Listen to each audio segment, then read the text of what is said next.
මේ දකින්නේ ලෝක සැපයුම් දාමේ සිටියමයි. එක් කුඩා දූපතක සිට ලෝකයේ විවිධ වෙළඳපළ 35ක් දක්වා විහිදුණු නිෂ්පාදන ජාලයක්ම හිදිස්වනවා. නමුත් මේ සිටියම ලංකාවේ බිස්කට් වෙළඳපළට සීමා කළහොත් එහි 40%ක දැවන්ත කොටසක් හිමි කරගෙන තිබෙන්නේ එකම එක ව්‍යාපාරයක් පමණයි. මෙම දැවන්ත මට්ටම පවත්වා ගන්නට ඔවුන්ට ඉතා දැඩි විනයක් තිබෙනවා. සෑම උදාසනකම 5:30ට සමාගමේ අධ්‍යක්ෂවරුන් විසින්ම නිෂ්පාදන පෙළින් එන බිස්කට් රස බලා එහි යම් අඩුවක් ඇතනම් එසැනින් නිවැරදි කරනවා. නමුත් මේ දැවන්ත කර්මාන්තයේ මූල් අඩිතාලම වැටුනේ වායු සමනය කළ කාමරයක නෙවෙයි.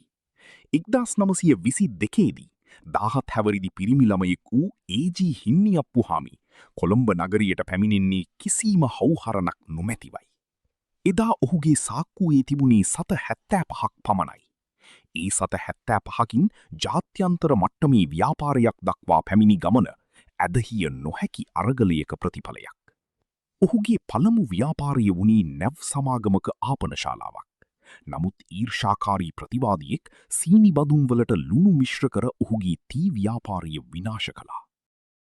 පාරිභෝගිකයන් කෝප වුණා. ඔහුට කොන්ත්‍රාත්තු අහිමි වුණා.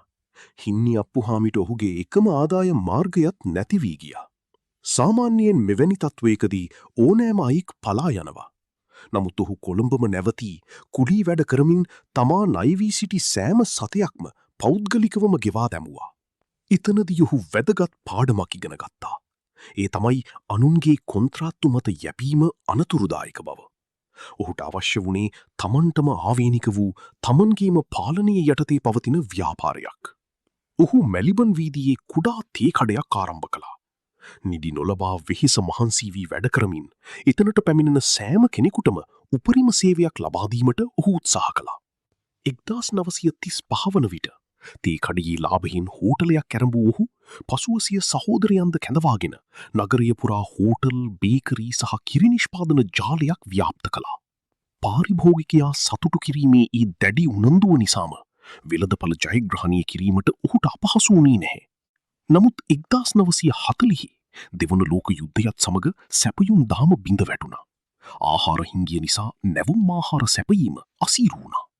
ඔහු තේරුම් ගත්තා බිස්කට් කියන්නේ දිගු කාලයක් තබා ගත හැකි ඕනෑම අර්බුදයකට ඔරොත්තු දෙන නිෂ්පාදනයක් බව. බිස්කට් සඳහා ඉල්ලුම එකවරම ඉහළ ගියා. එවකට ඔහුන්ට තිබූ එකම බාධාව නිෂ්පාදන වේගයයි. ඉන්දියාවෙන් ගෙන අතින් ක්‍රියා කරන එකම යන්ත්‍රයකින් ඔහු දිවා රෑ වැඩ කළා. 1954 දී ඔහු සිය මුළු ප්‍රාග්ධනයම යොදවා විදේශයකින් පූර්ණ ස්වයංක්‍රීය යන්ත්‍ර ගෙන්වා ගත්තා. ඒ මැලිබන් ආයතනය දැවන්ත කාර්මික බලවේගයක් බවට පත් කළා. තාක්ෂණය කොතරම් ආවත් ඔහුගේ ප්‍රධානම අවිය වුණේ ගුණාත්මක භාවයයි. අනෙක් සමාගම් ලාභය තකා බාල අමුද්‍රව්‍ය සොයද්දී මැලිබන් සිය මුල් වට්ටෝරුව වෙනස් නොකර වැඩි පිරිවයක් දරමින් නිෂ්පාදන පවත්වා ගත්තා. මෙම උසස් ප්‍රමිතිය පරම්පරාවෙන් පරම්පරාවට ගලා ගියා. පියාගෙන් පසු පුත් රත්නපාල සමරවීර මහතාද එම ප්‍රතිපත්තියම අකුරටම ඉටු කළා. අදටත් මැලිබන් අධ්‍යක්ෂවරුන් පාන්දර 5:30ට කර්මාන්ත ශාලාවේ සිට මුල්ම බිස්කට් තොගයේ රස පරීක්ෂා කරන්නේ ඒ නිසයි. සාර්ථක අධිරාජ්‍යයන් බිහිවන්නේ කාමරයක වාඩි වී සිටීමෙන් නෙවෙයි. ඒවා ගොඩනැගින්නේ අසීමිත කැපවීමකින් සහ වැටෙන වාරයක් පාසා නැවත නැගී සිටීමේ අධිෂ්ඨානයෙනි.